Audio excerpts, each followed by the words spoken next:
Boa noite, 6 de novembro. Hoje temos o tema filosofia. Ali ao fundo vemos a escola de Atenas, Sócrates, Platão e demais filósofos. Aristóteles e Platão.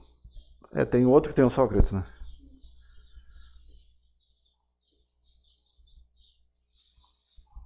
Conceitos de história. FTC, Filosofia Ética, Desenvolvimento Humano, professor Ronei Guzmão. A gente trabalha sempre com slide share, então a gente busca e comentar um pouco. É importante para dar crédito à pessoa. Alguns são do secundário, outros são da faculdade. Uhum.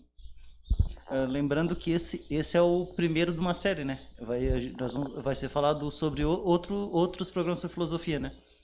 Continuação desse. No ano passado a gente falou alguma coisa e a gente vai retomando. Eu não sei se tem alguma coisa. Heráclito eu acho que não tem muito, não. Ele é bem complexo. Mas tem alguns que eu te mandei que falam em Parmênides, falam em... Então, conceitos aplicados à filosofia. Derivado do grego, philos, amigo, então amizade, e sofia, sabedoria. Amizade pela sabedoria. Em grego existem 3 dimensões do amor. Alguns falam até em 4.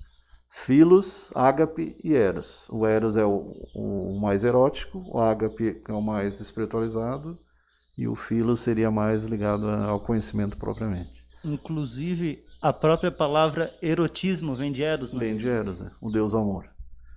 Paixão em grego tem sentido de deixar-se levar por, antítese de logos. Logos é conhecimento.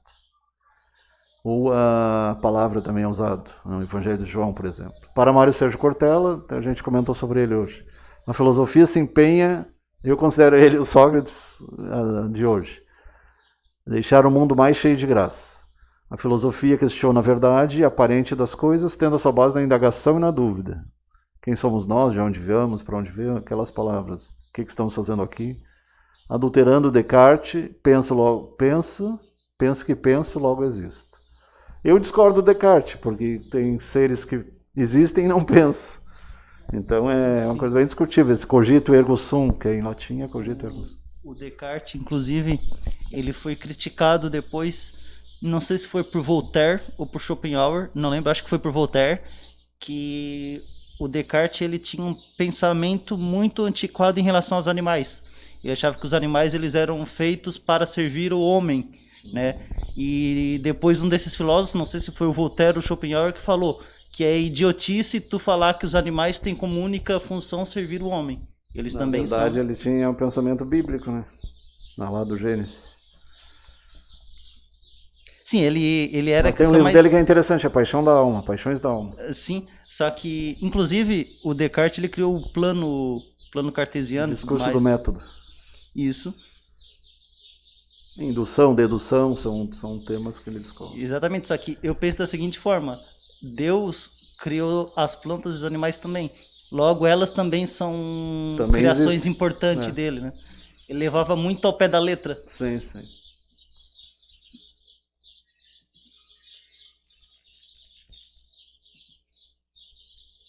Lembrando que o Mário Sérgio Cortella, para quem não conhece, ele sempre aparece na mídia, né? O Sérgio Cortella, o Luiz Felipe Pondé e o Leandro Carnal, que são considerados os principais intelectuais públicos brasileiros. O Clóvis de Barros Filho. E o Clóvis, isso mesmo, o Clóvis. São os 4 principais, né? Eles estão sempre aparecendo em discussões e tudo mais. Inclusive, o Pondé ele tem até E lá canal... fora o Roger Scruton, né? O Roger Scruton, ele... Só que ele não é brasileiro, né? É brasileiro? Não, o Roger Scruton não. Por isso que eu disse, lá fora, né? Eu estou falando dos brasileiros em si. A escola de Atenas, o Ateneu. O Ateneu foi fundado por Platão, que era discípulo de Sócrates. E Aristóteles, discípulo de Platão. Não deixou uma obra, né? O Sócrates. Não deixou nada. É mais ou menos ali como Ser ou Não Ser, do Hamlet, né? Do Shakespeare. Então, característica do filosofar. Radical, buscar efeito na raiz, no efeito, aí no sentido da origem da palavra, né? Etimologia, que gerou o sinônimo. rigorosa, pensar de forma rigorosa, sistematizada, justificada por argumentos. Aqui entra o Descartes. De conjunto, pensar nos fenômenos do ponto de vista da totalidade da ordem social. O que hoje a gente chama holos, né? Holismo. Ou pensamento sistêmico. A filosofia renuncia tanto ao dogmatismo quanto ao ceticismo. Então, o dogmatismo é aceitar coisas sem discussão, né? E o ceticismo é duvidar de tudo. O cepticismo se usa também. Parte do dogmatismo, um exemplo que a gente tem é a fé cega, que muitas geralmente vezes... o dogmatismo é religioso, né?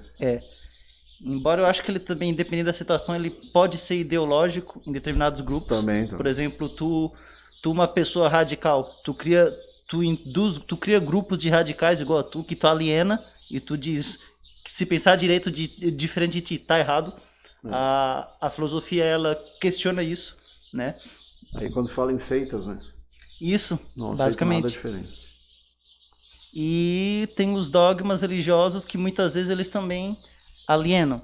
Então, eu não estou citando religião A ou religião B. Não reflitem. Gente... Todas elas têm dogmas. Uhum. Pelo menos as tradicionais. A ideia de filosofar implica o movimento do conhecimento. Discorda do fanatismo que imobiliza o diálogo. Extremos conduz ao fanatismo. A gente estava comentando antes tanto a questão da direita ou da esquerda e os extremistas. Uhum. Politicamente falando. Ideologicamente falando. O extremismo, ele não é nada filosófico. Né? O próprio Pondé, ele que é um filósofo que ele particularmente ele se diz de direita, ele fala o seguinte, que ele gosta do debate político, mas fora dos extremos e fora do debate polarizado, que para ele só atrapalha. Diferente Inclusive, ele critica o politicamente incorreto. Né? Aliás, o livro dele é politicamente incorreto, criticando o politicamente correto. De certa forma... que é um dogmatismo também, né? O politicamente correto. De certa forma, a gente vê a diferença entre o filósofo mesmo, aquele que, no caso do Pondé, aquele que realmente segue a filosofia, e certos charlatões que se dizem filósofos. Pseudo-filósofos. Pseudo-filósofos que... Olavo de Carvalho e companhia. Que a gente vê que o Olavo é um exemplo de figura que ela trabalha com fanatismo, né? Então, nós temos Eles não aceitam quem pensa diferente. Exatamente. Por isso que ele não gosta do Pondé, por exemplo. E uma coisa que eu aprendi que eu acho bonito e é sinal de evolução é admiração e discordância. Tu admira uma pessoa mesmo ela pensando diferente de ti. Exatamente. É a questão de amizades e tudo. Tu não vai brigar por amizade por causa de pensar diferente. Esses três filósofos são exemplo disso, esses três brasileiros. O Leandro Carnal, ele é ao centro, o Cortella é à esquerda e o Pondé à direita. E os três escreveram o livro junto, vão em entrevista junto, estão sempre um no canal do outro conversando. Então é uma relação legal isso, né?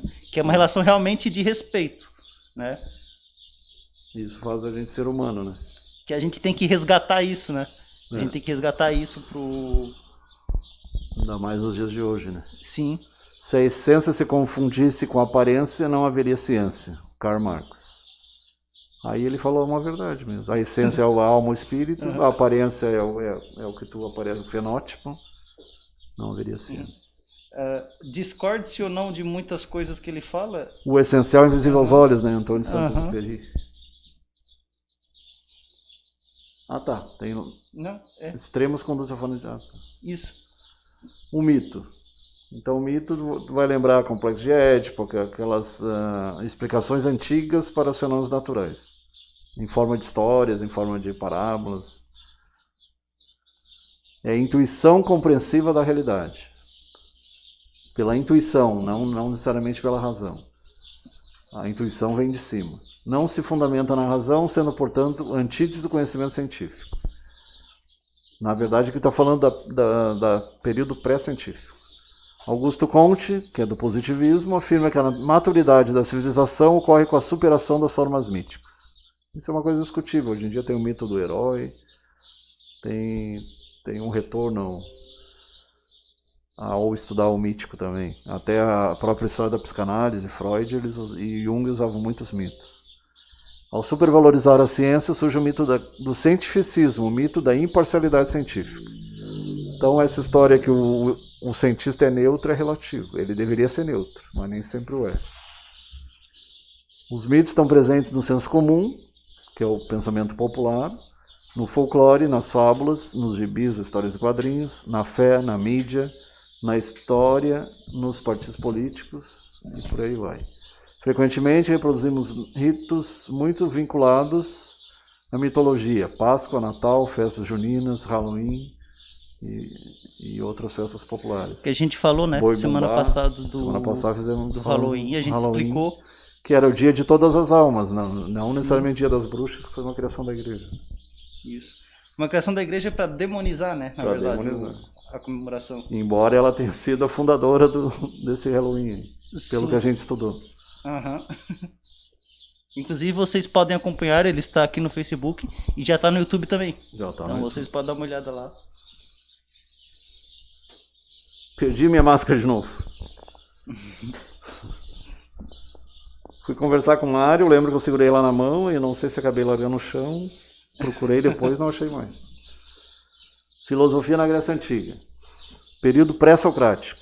Então aí tem Parmênides, tem Xenofontes, tem Heráclito.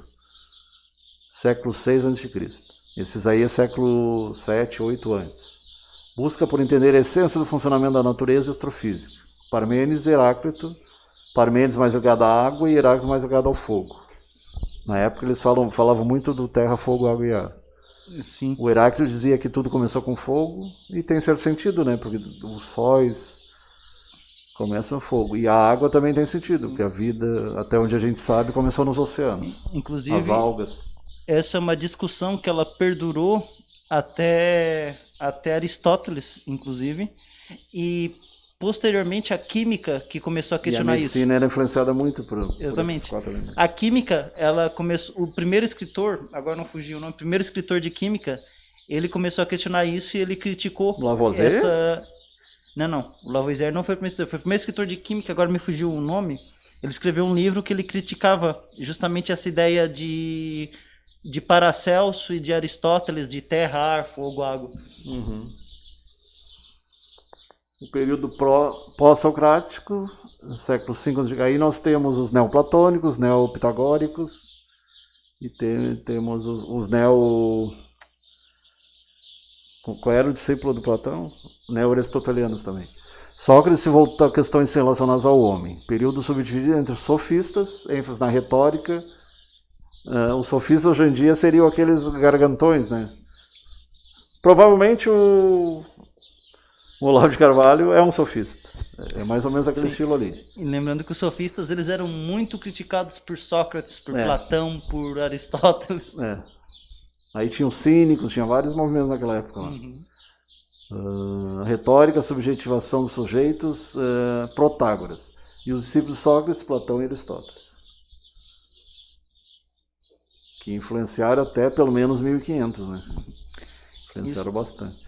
Inclusive Cavaleiros Templários e tudo, coisas que a gente vai estudar futuramente. Uma coisa interessante que eu sempre falava na faculdade, porque na faculdade de Engenharia Química, muita gente vai lá com certo nojo da filosofia, achando que a filosofia ela não tem importância nenhuma. De vez em quando entrava em discussões e eu falava o seguinte: sem a filosofia a gente não teria hoje a química, a física, a astrofísica, a matemática, porque tudo ela partiu... prepara o caminho para a ciência. Né? Exatamente. Tudo partiu... E hoje tem os filósofos da ciência. Exatamente. Tudo partiu primeiro da filosofia, né? E hoje, inclusive, não só filósofos da ciência, também tem os historiógrafos da ciência. Tanto que o maior grau na ciência, que chama PhD, é doutor em filosofia. Sim. Pelo menos, depois inventaram o pós-doutorado, mas o doutorado é chamado PhD.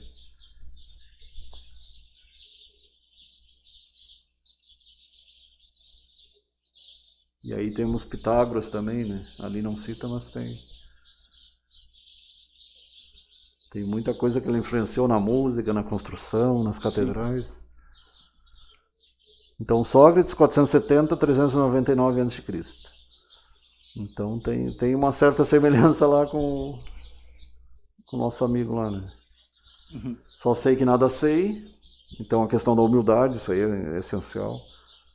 Interpretava transeuntes dizendo-se ignorante. O conhecimento era construído pelo diálogo. E ele devolvia as perguntas, né? A maiêutica ele chamava. Sim. No que ele denominou de ironia e maiêutica, do grego fazer parir. Lembrando que ele coexistiu numa época que tinha também muitos filósofos que pregavam as suas ideias através de dramas, de peças de teatro e tudo mais, né? Muitos dramaturgos, né, também na época.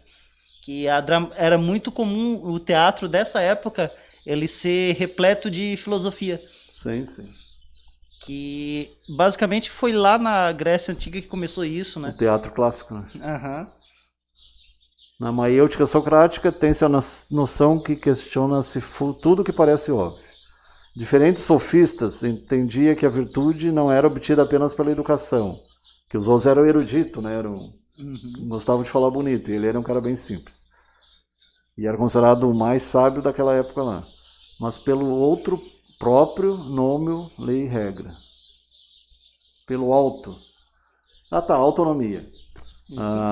O domínio de si mesmo, né? Ideias relacionadas à inteligência emocional, hoje se fala muito inteligência emocional, retoma a concepção socrática do homem, conhece a ti mesmo, autoconhecimento. Sócrates combatia a ignorância, as pessoas fazem o mal por não conhecerem o bem. Ideias consideradas ameaçadoras à ordem, tanto que ele foi condenado a tomar cicuta, porque ele dizia que ele pervertia os jovens. Inclusive acusavam ele de sodomia, de homossexualidade. E se fosse, não tinha problema nenhum, mesmo essa questão de opção, ele foi um gênio para... Embora isso era feito só para e era muito comum mesmo. naquela época lá o homossexualismo. Embora isso era feito mais para difamar mesmo, né? Mas era comum, dizem até do Platão também. Embora ele fosse casado, eu não lembro se ele tinha filhos, mas ele era casado. Então ali quando ele está já para ser julgado, para tomar cicuta, e os discípulos tentando convencer ele a fugir. Aí ele diz, sabe que ele conhece os limites da própria ignorância. E ele diz, eu já estou velho, mais um pouquinho, se ele esperasse eu ia morrer de qualquer jeito. Mas ele tinha uma questão que é interessante, que muitos acham que é besteira. Se a lei era tomar cicuta, ele não podia ir contra a lei. Tem gente que diz, não, mas tu pode ter objeção de consciência ou ir contra. E na concepção dele, ele tinha que obedecer a lei. Se tu pegar Jesus, mesmo ele obedecia também, né? A César o que é de César, a Deus o que é de Deus. Então ele não condenava explicitamente. Condenava a hipocrisia, mas não necessariamente as leis em si. A morte de Sócrates por Jacques... Louis David. Isso. 1787. Lembrando que cicuta é uma planta, né? É o veneno que vem de uma planta. Então... É a pena de morte daquela época. Né? Uma delas, né? E é extremamente venenosa, né? Eles falam em 5, né? Injeção letal, enforcamento, fuzilamento. Mas pena de morte hoje é assim, apedrejamento, forca, injeção letal. Teve muitas, né? Fuzilamento. As penas capitais mais terríveis foram na Santa Inquisição. Aí já é tortura, né? Era morte, mas a morte com tortura, né? Então era essas outras abreviam, né? Por exemplo, guilhotina, corta e já morre. No enforcamento, tinha alguns que sofriam um pouco ainda, mas era mais rápido.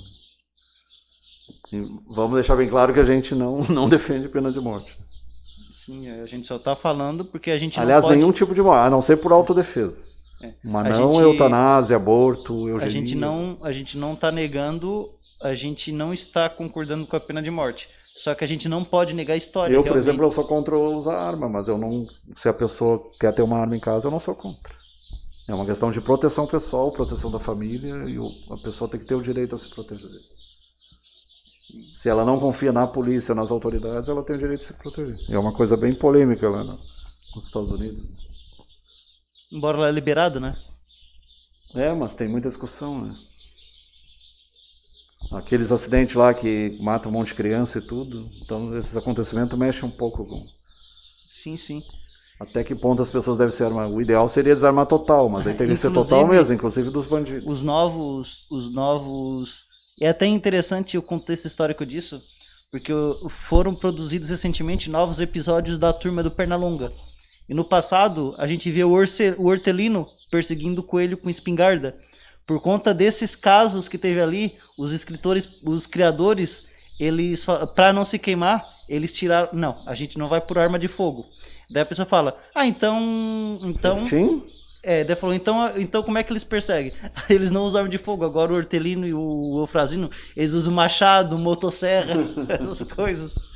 Então, tipo, é só realmente o problema da arma de fogo tem essa questão lá, né? Então, para ele não ser criticado, ele achou outras formas de botar os bichos ser perseguidos, mas eu particularmente acho a arma rústica mais brutal, tá? Mais violenta. Eu vi um episódio desse novo desenho do Pernalonga que eu não diria que é para criança. Uma parte onde o personagem perde a pele e fica o esqueleto dele ali. É que nem as histórias de Grimm e companhia, né? Sim, lembrou muito os irmãos Green, inclusive. É. Que na época era história pra assustar a criança, tá? Gente, Chapeuzinho Vermelho, uma história bonitinha. Não, a Chapeuzinho As Vermelho... verdadeiras são bem... Tanto que tem umas versões para adulto aí. Sim, a verdadeira Chapeuzinho Vermelho, inclusive... O Ursinho Pooh também, uma história bem triste. O lobo mau, ele não era um lobo, ele era um O lobisomem. gurizinho foi abandonado pela mãe e aí ele pegava o bonequinho lá, que era o ursinho. A história é bem triste, a verdadeira. E os O lobo irmãos... mau era o lobisomem? O lobo mau da Chapeuzinho Vermelho original era um lobisomem. E ele praticamente esquartejou a vovozinha e ele serviu ela pra Chapeuzinho Vermelho devorar. E só morre com a bala de prata. Então as histórias eram realmente pesadas, era pra assustar as crianças. Porque na época, as crianças elas queriam muito Tem uma sair... versão adulta também do João e Maria, que é bem pesada também. Né? Qual? Os Caçadores de Bruxas lá? Joãozinho e Maria, E aquela também é... Inclusive é filme de terror, aquele considerado terror. Platão, 427 e 347 a.C., então um pouquinho depois. Para Platão, o mundo das ideias é fixo, situado no mundo mutável. E é interessante que Platão busca isso lá nos Vedas, no registro akáshico, né? A questão de que tudo fica registrado no plano das ideias, no plano que ele chama o mundo das ideias. Faz uso da metodologia de Aristóteles quando utiliza o diálogo para a construção do saber. O ideal existe apenas na imaginação do sujeito, havendo então confronto entre o que concebo e o que vejo. Imaginação e outras coisas. Platão conclui que o mundo das ideias é o mundo dos pensamentos, é o mundo real. O mundo material é imperfeito, perecível e degenerável. É interessante quando a gente fala em questão da espiritualidade, o mundo das ideias é o mundo espiritual. E o mundo real é o mundo da ação, né? ACA que chama quando a gente estuda a Cabala, por exemplo. A gente consegue fazer uma analogia justamente com o que o Platão defendia, né? O mundo das ideias e o mundo da materialização das ideias. É mais ou menos quando um engenheiro pensa um prédio, faz o desenho e depois materializa através da construção. Um carro, um prédio, qualquer negócio. Imagina isso a nível de fazer uma galáxia, uma estrela, um planeta, é uma proporção bem maior. O mundo real, sensível, então ali quando ele é degenerável, perecível, imperfeito, na química é chamado, ele tende à desordem, tende à entropia, né? Isso. E o mundo das ideias é antiantrópico, é um mundo que tende à perfeição, não à degeneração. O mundo material tende à morte. É porque é um mundo de organização de ideias, né? Então... E o mundo real, ele tende à morte. Tudo morre, tudo se transforma, como dizia Heráclito, né? O mundo real sensível é finito, enquanto que o mundo material, né? O mundo das ideias é suprassensível, transita entre gerações e mantém-se dinâmico. Isso aí deu origem para Jung a ideia do inconsciente coletivo também. Que ele passa de gerações em gerações e raças também. Jung era muito interessante. A concepção de bom versus mal, belo versus feio, digno versus medíocre se mantém perpassa gerações. O dualista, o mundo material ele é dualista. Essa concepção influencia a moralidade cristã ocidental. Os antigos falavam em deuses e deusas, né? Até naquele nível tinha o masculino e o feminino. A escola de Atenas, o que diz ali? Escola de Atenas, em italiano, no original. Escola de Atenas. É uma das mais famosas pintoras do renascentista Rafael e representa a Academia de Platão e foi pintada entre 1509 e 1570. Mas a outra lá é 1700 e pouco. Por que a diferença? Mas é porque Foi pintada por mais de um pintor? é porque houve diferentes épocas em que pessoas diferentes tiveram interesse em representar por meio da pintura. Então, quando a gente fala de arte, é provável que hoje, por exemplo, algum pintor famoso da atualidade decida fazer um quadro de Heráclito. O Platão está parecido com Jacques Desmoulins e o Aristóteles está parecido com Zaratustra. Alces Pet Zaratustra, sem falar o Zaratustra. Interessante. Bem parecido com o Jacques Desmoulins, o último templário. Como uma onda. Aí Lulu Santos, né? Nada do que foi será, de novo do jeito que já foi um dia. Tudo passa, tudo sempre passará. Isso aí é o Heráclito, né? A vida, aquela história do rio, né? Tu não se banha no mesmo rio, a água não é mais a mesma e tu não é mais o mesmo. Inclusive é interessante que eu até levei essa questão pro meu professor, que ele é doutor em engenharia química, e eu levei a questão da filosofia para ele. Perguntei: ô professor, então é correto dizer que o Heráclito ele estava certo quando ele dizia que uma vez que eu botava a mão no rio, ele deixa de ser o mesmo rio antes de colocar a mão? Ele falou que sim. Porque quando tu estás botando a mão ali, tu estás perdendo células, tu estás deixando energia, então não é mais o rio. Mesmo que a mudança também se modifica. Mesmo que a mudança seja microscópica, já não é mais o mesmo. Né? E como a água é corrente, também a própria água não é mais a mesma. Por isso que, embora seja natural, o ser humano ele tem dificuldade em aceitar mudança. Tudo é questão de ciclos, né? Ciclos. Porque se a gente não tivesse dificuldade em aceitar mudança, a gente não sofreria tanto quando perde um familiar, por exemplo. Mas imagina se tivesse o mesmo pensamento dos 15 anos. Ainda bem que a gente amadurece. Sim. Só que, querendo ou não... É pena que não tem energia dos 15.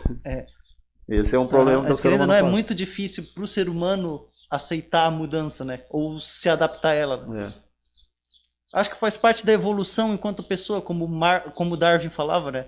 O que sobrevive... Uma tendência ao comodismo, né? Darwin dizia... O que sobrevive não é o mais forte, é o que se adapta melhor, né? A vida vem em ondas como o mar. E aí fala a questão dos ciclos também. No indo e vindo infinito. Tudo que se vê não é igual ao que a gente viu há um segundo. Tudo muda o tempo todo no mundo. Não adianta fugir nem mentir para si mesmo. Agora tanta vida lá fora, aqui dentro sempre como a onda no mar. Tem alguns que levam com um erotismo, né? Como uma onda no mar. Às vezes o português tem algumas coisas meio estranhas. Mas ali é muito filosófico. O cara que fez a letra é um cara bem inteligente. Eu não sei quem é que fez essa letra. Eu também não sei. Não sei se foi o próprio Lulu Santos. A letra foi bem feita. Eu acho que ele disse que foi ele mesmo que fez, né? Uma música boa também, boa para reflexão, é do Lenine, aquela sobre o tempo. E aquela da alegria das crianças do Gonzaguinha também. Assim. Fico com a pureza da resposta das crianças. É uma das músicas mais bonitas. Houve cristianização das ideias platônicas. E houve também o neoplatonismo. Né? O problema é que alguns neoplatônicos e neopitagóricos eram anticristãos. Né? Ali é porque o Aristóteles trouxe as ideias, né? Acho que é por causa disso. Negatividade da carne, concepção, aí entra o dualismo, né? Concepção do pecado, imaterialidade do espírito, fugacidade da matéria. E falando nisso, isso aí leva a pensar também na questão dos gnósticos, evangelhos gnósticos, e dos cátaros, que provavelmente eram os mesmos essênios. Os cátaros defendiam o Deus do bem e o Deus do mal, aquela visão dualista lá do bem e mal, do Zaratustra. Na verdade, querendo ou não, os católicos também, os católicos, eles também têm isso, mas de uma forma diferente. Mas os evangélicos, né? Eles chamam o diabo como se fosse o Deus do mal. E nos católicos eles têm um pouco disso também. Tu tem o... É maniqueísmo isso aí, o maniqueu que trouxe essa ideia. Tu tem o Deus o Deus bondoso, que é chamado simplesmente de Deus, e tu tem Lúcifer, que seria o Deus da tentação, né? Lúcifer tem várias discussões, porque ao mesmo tempo ele é um ser de luz, né? Lúcifer, se for traduzir... O nome dele vem de luz, né? Portador da luz. Aí tem toda a história da queda, do orgulho, aquela história dos anjos caídos, Mas dos ainda nefilins, assim, mas ainda assim dos a gente gigantes. percebe, ainda assim a gente percebe que há sempre essa dualidade de bem e mal. Até ainda há discussão no meio acadêmico se os gigantes realmente existiam, foram encontrados ossos, e tem muita discussão no meio acadêmico se aqueles ossos eram gigantes ou eram ossos de pessoas com excesso de hormônio do crescimento, né? Que é o gigantismo. Tem uma doença chamada gigantismo, não tem? Se bem que não passa de 3 metros, né? 2,75 m é o cara que está no livro dos recordes. 2,76 m. Muita gente acha aquilo lá... Oh, que legal, o cara gigante. Não e a Bíblia descreve seres de 3, 4 metros. Né? As pessoas que têm gigantismo, uma vez eu vi uma reportagem na TV de uma pessoa dessas, ela dizia que a vida era bem... Não dura muito tempo. A vida era bem difícil. Sim. Eles têm mais osteoporose, problemas cardíacos também. Em Platão, o homem tem 3 faculdades: o racional, o passional. O racional é a cabeça, passional seria coração, ou colérica. Colérica é mais ligado ao fígado, né? Quando se fala em bile, cólis. E baixo ventre. Como estômago, que é a alma apetitiva ou concupiscível. É um palavrão, né? Concupiscência. E tem o objetivo de suprir as necessidades próximas do homem. Aí entra a questão dos meridianos de energia e entra a confusão que os judeus e algumas etnias, como eles falam, em 3 almas, quando eles têm confusão. Na verdade, eles confundem com os meridianos do corpo espiritual, corpo energético. A razão deveria controlar toda a alma apetitiva, pelo controle racional. Pode-se reprimir as paixões, deixar-se levar por... É discutível, né? Tem pessoal aí que tem doutorado, pós-doutorado e são verdadeiros demônios. Né? O Hitler mesmo era um cara inteligentíssimo e era um capetão. O Hitler, se tivesse continuado desenhar quadros, né? Ele seria um melhor pintor. Eu acho que se ele tivesse seguido... a mesma aquela história quando diz, porque se fazer mais escola tem menos crime. É relativo também. Se ele tivesse sido... Talvez na Noruega funcionou, mas não é em todo lugar que funciona. Se ele tivesse seguido a carreira dele na pintura, ele provavelmente não seria considerado hoje em dia um pária, né? Ele seria uma figura tipo Leonardo da Vinci ou algo assim. Mas infelizmente ele foi para o caminho do extremismo, né? Não, Leonardo da Vinci é um cara à parte. Eu até penso que Da Vinci e Tesla eram seres viajantes do tempo. Eles eram muito avançados para a época deles. Nesse sentido, o homem deveria se dedicar a tudo aquilo que valoriza o mundo racional e ético. Mito da caverna. O mito da caverna é um estudo bem interessante, né? E tem a ver com a Matrix também. Agora saiu o Matrix 4, né? O mundo das aparências, o mundo artificial. Este ideário influencia a própria concepção de política em Platão, ao comparar o organismo social com o corpo humano. Aí entra a visão sistêmica, é bem interessante. Tem um filósofo atualmente, é o Ken Wilber, é um cara maior inteligente, né, nesse campo aí. Ele unifica a religião, filosofia, toda essa questão. Aí temos o Partenon de Atenas, na Acrópole, né, que é o lugar mais alto. A propósito, falando em conceitos antigos, só para lembrar, já na Idade Antiga, muitos desses filósofos sabiam que a Terra era redonda, tá? Sim, sim. Então, Aristarco e Samos já sabia disso. Um dos únicos que acreditava que a Terra era plana era Demócrito. É dito que ele era atomista, né? Ele defendia que o átomo era indestrutível. Mas a maioria deles já sabia que a Terra era esférica. O próprio Santo Agostinho sabia que a Terra era... Átomo vem de indivisível, mas a gente sabe que é divisível. Sim, sim. Então, toda quando dizem que a pessoa que acredita na Terra... É que na Cidade de Deus, Tomás de Aquino... Não, Agostinho. Ele fala quando eles forem para a Terra plana, mas ele cita um lugar, não quer dizer que a Terra seja plana. Ele não está falando que a Terra é plana. Que o planeta é plano. É uma região. Inclusive eu vi uma análise das falas dele. Mais ou menos vamos falar, aqui está a Serra e ali está a Terra plana, a planície. Ele demonstrava, o Agostinho ele já demonstrava que ele acreditava que a Terra era esférica. Ele já tinha conhecimento disso. Até porque tu vê a Lua é redonda, tu vê Vênus é redondo, Marte é redondo. Sim. Por que a Terra seria diferente? Né? Inclusive, é até aí tu usa a lógica, né? A lógica simples.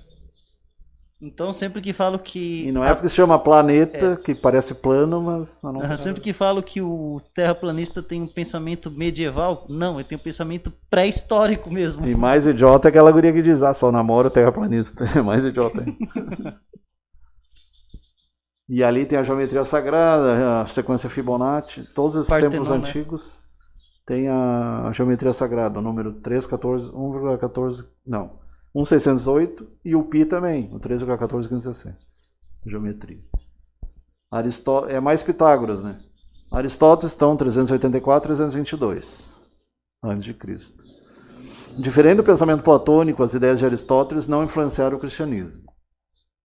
Não influenciaram. Se influenciaram Tomás de Aquino e... não, mas ele seguiu muito Platão, tá certo. Aristóteles discorda radicalmente essa ideia subordinando tudo ao mundo sensível. Na ideia de Aristóteles não é nada em nossa mente sem que antes tenha passado pelo sentido. Aí deu origem depois ao fenomenologia, né? Fenomenologia. Sim. Que é bem e aquele complexo. cara lá que a gente estudou, tinha os cínicos, o hedonista e o epicurista. E a fenomenologia ela é bem complexa, né? Fenomenologia Russell, Assim, a base epistemologia é estudo do conhecimento. De Aristóteles advém do mundo sensível. Primeiro, o olho captura a ideia, depois abstrai do latim isolar, separar, abstrair. A felicidade é somente gerida pela dedicação à vida teórica na tentativa de conhecer a realidade das coisas. Discordo, né? Tem pessoas que não têm conhecimento acadêmico e são felizes. E tem pessoas que têm conhecimento acadêmico e são infelizes.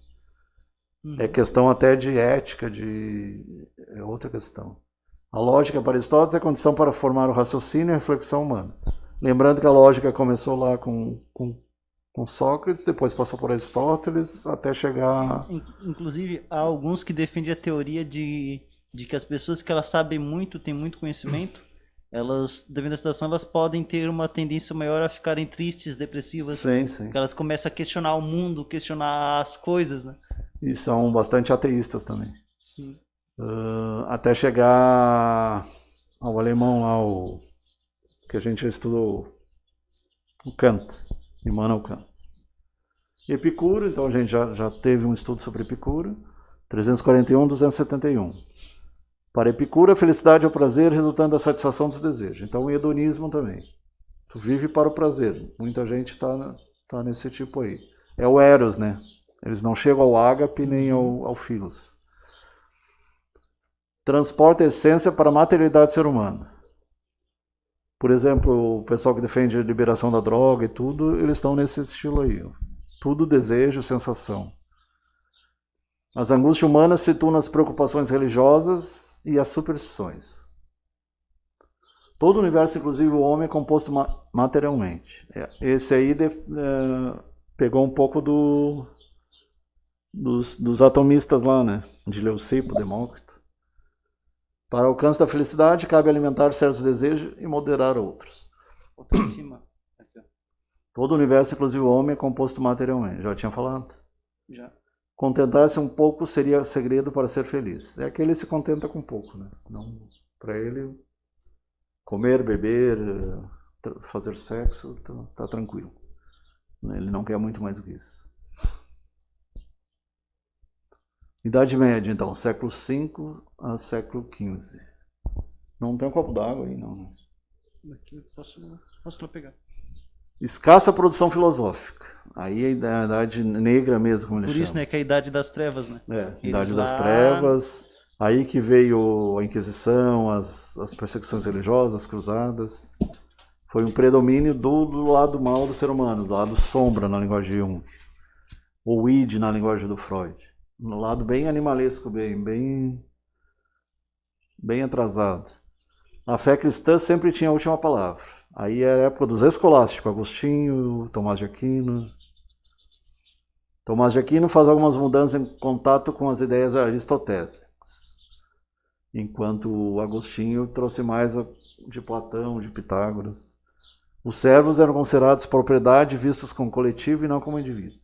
Lembrando que desde a época do Sócrates, para eles a escravidão é uma considerada normal, né? Isso aí é interessante, né? A escravidão é uma coisa considerada normal. E na Idade Média também. Mas, se não me engano, Sócrates combatia a escravidão, né? Mas era uma coisa que na época era cultural.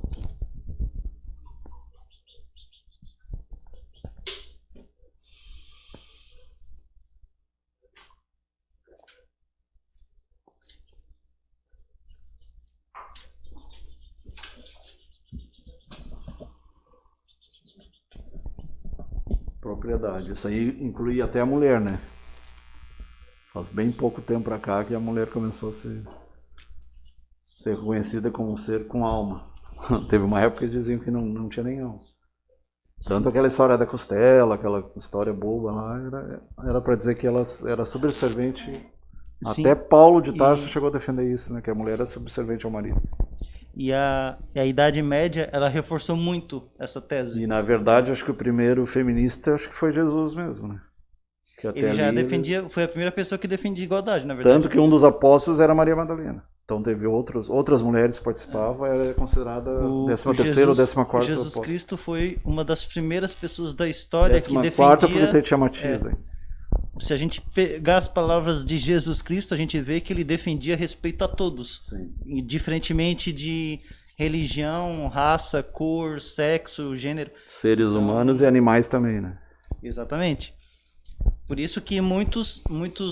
É o Schopenhauer que diz que se um ser humano não ama um animal, não ama outro ser humano também. Foi, né? O Schopenhauer ele falou o seguinte... Quem maltrata o animal, imagina o que faz com o ser humano. Quem maltrata o animal não pode ser considerado uma pessoa boa. O Schopenhauer falava. Inclusive o Schopenhauer, é engraçado que ele escreveu um livro de como ser feliz, mas ele é considerado como seu filósofo rabugento, filósofo pessimista. Mas a gente percebe pela história... O Kierkegaard era pior. Ele era... Sartre era pior também. O Schopenhauer, ele era bastante solitário e o melhor amigo dele era um cachorro, se eu não me engano. Então, ele convivia com o animal e ele podia ter todos os defeitos, mas ele entendia que o animal, o cachorro dele, tinha tanta importância quanto qualquer outra criação de Deus. E os animais têm alma também, né? Sim. Embora até 1500 não se acreditava nisso. Então o Renascimento... Ainda tem um pessoal mais conservador dentro das igrejas que diz que os animais não têm alma, tem só um sopro de vida. Eu não concordo com isso, Na verdade, os pássaros têm uma alma grupo, é uma alma coletiva, não é uma alma individual. A alma individual começa nos mamíferos.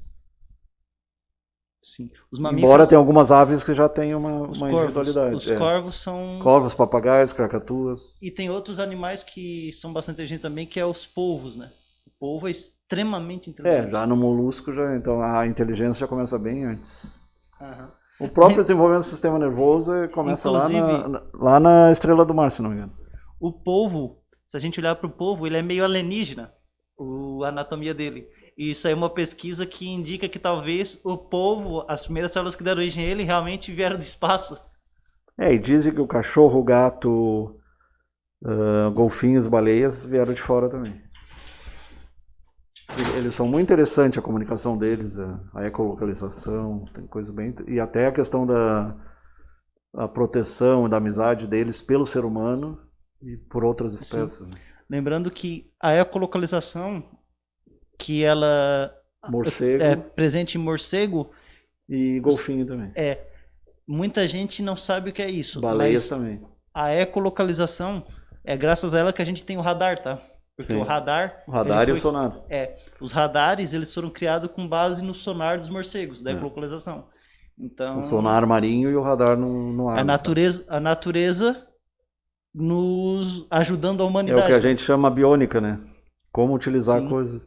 Os aviões foram tudo baseado também no voo dos pássaros, tem bastante coisa. O helicóptero. O helicóptero se baseou no beija-flor, inclusive.